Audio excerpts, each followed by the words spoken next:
हमें कभी नहीं भूलता, वो हमें कभी नहीं छोड़ता। एक दूध पिलाने वाली मां अपने बच्चों को भूल सकती है, हो सकता है भूल सकती है, लेकिन परमेश्वर अपने बच्चों को कभी नहीं भूलता। Hallelujah, hallelujah. यूहन्ना रसूल की इंजील उसका 16 अध्याय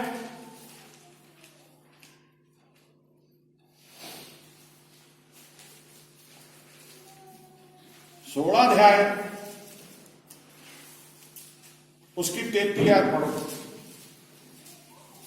मैंने ये बातें तुमसे इसलिए कही है कि तुम्हें मुझ में शांति मिले। संसार में तुम्हें क्लेश होता है।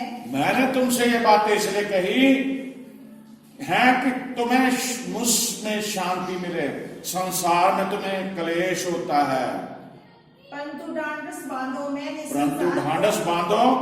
संसार को जीत लिया। बोलो हालेलुया। हालेलुया। हमारे यीशु मसीह ने संसार को जीत लिया हमारे लिए। उसने शैतान को हरा दिया है, उसने हमें शांति दी है। वो कहता हौसला रखो, सिर्फ ये काम तुम्हें दिया गया कि उस परमेश्वर को रोजाना ढूंढो। ये ना सोचो कि मैंने तौबा कर ली, बपतिस्मा ले लिया, अब तो मैं ये भी लोगों में बता रहा हूं कि मैंने पाक रू पा ली, अब मैं चर्च जाऊं ना जाऊं, मैं दुआ करूं ना करूं, मैंने तो यीशु मसीह को पा लिया। ऐसा नहीं है, आपको रोजाना उसे ढूंढना चाहिए। बोलो हालेलुया। हालेलुया। रोजाना ढूंढना चाहिए, तभी आपको आशीषों की वर्षा प्राप्त होगी। आमीन, आमीन। दूसरी जो बात हम पढ़ने जा रहे हैं, परमेश्वर को बड़ी पवित्रता के साथ खोजना है हमें, तभी हम और ज्यादा से ज्यादा बरकतें पाएंगे। सबसे जरूरी है उसे दीनता से खोजें। दीनता क्या होता है? बहुत हलीम बन के, नीमे होके। याकूब का खत उसका 4 अध्याय, याकूब 4 अध्याय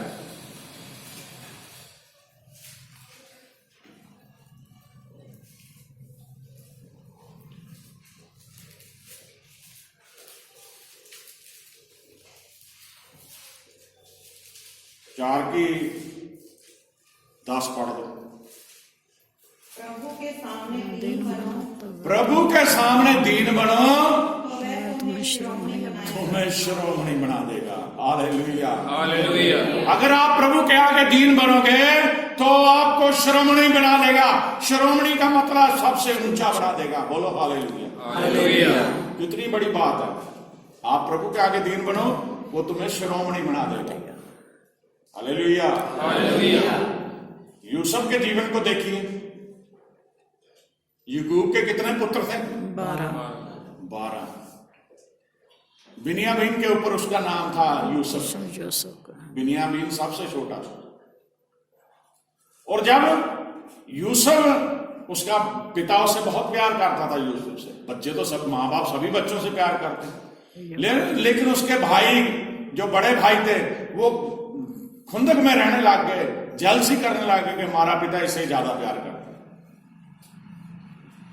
बाइबल में हम देखते हैं किस तरह से उन्होंने पहले तो उसे जान से मारने की कोशिश करी, मारने का प्लान बनाया, लेकिन एक भाई ने कह दिया नहीं मारो ना इसे, इस गड्ढे में फेंक दो इसे। तो जब गड्ढे में फेंक दिया तो उन्होंने सलाह बनाई इसे बेच दो। गुलामों में उसे बेच दिया। कहां पहुंच गया? मिस्र में।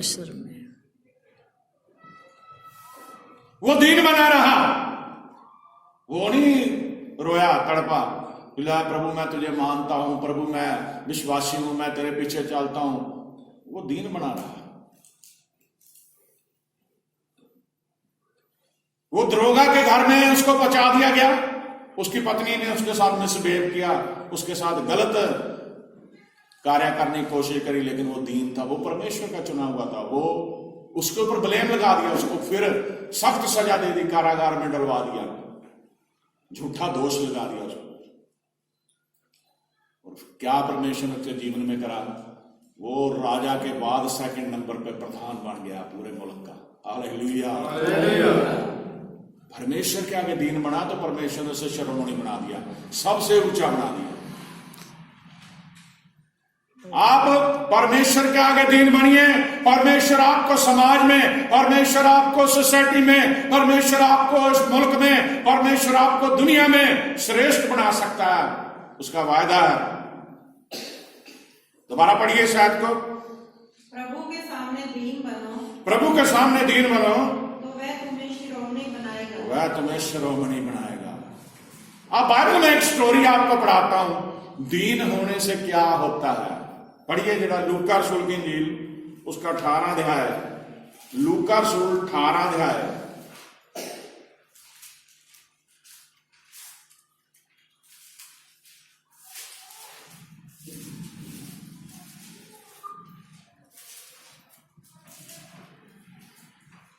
उसकी 10 से 14 तक पढ़ो जरा जल्दी। दो मनुष्य मंदिर में प्रार्थना करने के लिए गए।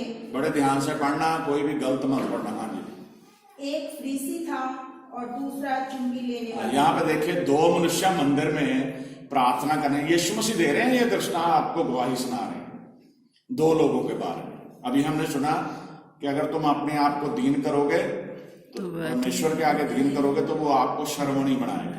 हालेलुया।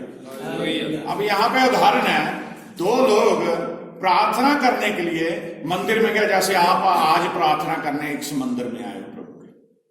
उनमें एक फरीसी था, एक चुंगी लेने वाला था। क्या हुआ देखिए। फरीसी खड़ा होकर अपने मन में यूं प्रार्थना करने लगा। फरीसी खड़ा होकर, जैसे मान लीजिए प्रभु की बेदी है, इसके आगे वो खड़ा हो जाए, खड़ा होकर प्रार्थना करने लगा, हे परमेश्वर, मैं तेरा धन्यवाद करता हूँ। प्रार्थना कर रहा, देखिए वो कह रहा फरीसी, है परमेश्वर मैं तेरा धन्यवाद करता हूँ कि मैं दूसरे मनुष्यों के समान अंधेर करने वाला, दूसरे मनुष्यों के समान अंधेर करने वाला। देखिए प्रार्थना कर लिए, दो जने गए। अब आप प्रार्थना करने के लिए आए हो, अगर आप उस लाइन में बैठे हुए को, पीछे बैठे वाले को, आगे बैठे वाले को, आप प्रार्थना में आगे, आपका ध्यान है इन सभी के लोग, जो लोग बैठे हैं, परमेश्वर की तरफ ध्यान नहीं आपका। दो जने गए थे सिर्फ। अब प्रार्थना करने गए तो अपनी प्रार्थना में हमें लौलीन रहना चाहिए, पूरी पवित्र आत्मा में भर के प्रार्थना की तरफ ध्यान होना चाहिए। कोई बैठा हमारे पीछे, कौन बैठा आगे, कौन बैठा, इसकी तरफ ध्यान नहीं होना चाहिए। लेकिन वो पीछे जो चुंगी लेने वाला था, उसके दिल में प्रार्थना करने के लिए आया, लेकिन तस्वीर उसकी उसके नजर में आई हुई है। वो क्या कह रहा है कि मैं दूसरे मनुष्यों की तरह अंधेर करने वाला, अंधेर करने वाला, न्यायी, व्यभिचारी नहीं हो, और ना मैं इस चुंगी लेने वाले के समान हूँ। उसके साथ समानता करने लगे, दुआ कर रहा है परमेश्वर के, ना मैं चुंगी लेने वाले के समान हूँ, मैं सप्ताह में 2 बार उपवास रखता हूँ। कह रहा परमेश्वर, दुआ देखिए उस बंदे की, धर्मी बंदे की दुआ देखिए, फरीसी की दुआ देखिए, सप्ताह में 2 बार मैं उपवास रखता हूँ, मैं अपनी सब कमाई का 10वां अंश भी देता हूँ, मैं अपनी कमाई का 10वां अंश भी देता हूँ आपके घर में। परमेश्वर मैं मार रहा परमेश्वर को। हाँ जी। परंतु चुंगी लेने वाले ने दूर खड़े होकर, अब बारी चुंगी लेने वाले की थी, परमेश्वर प्रभु यीशु बता रहे, फरीसी की दुआ तो आपने सुन ली, चुंगी लेने वाले की दुआ भी सुनिए, वो क्या कह रहा है। हाँ जी। दूर खड़े होकर स्वर्ग की ओर आंखें उठाना भी ना चाहा। दूर खड़ा था वो, बेदी के पास भी नहीं आया, मंदिर के पास अंदर ही दूर खड़ा था, स्वर्ग की ओर आंखें भी नहीं उठानी चाहिए। वो छाती पीट रहा है, वह अपनी छाती पीट पीट कर कहा, अपनी छाती पीट पीट के उसने कहा, हे परमेश्वर मुझ पापी पर दया कर, हे परमेश्वर मुझ पापी पे दया कर। मैं तुमसे कहता हूँ कि वह दूसरा नहीं परंतु यही मनुष्य धर्मी ठहराया जाए। प्रभु यीशु मसीह कहते हैं, मैं तुमसे कहता हूँ, फरीसी नहीं जिसने पहले दुआ करी, ये दूसरा जो चुंगी लेने वाला, ये धर्मी ठहराया जाएगा। बोलो हालेलुया, हालेलुया, बोलो हालेलुया, हालेलुया।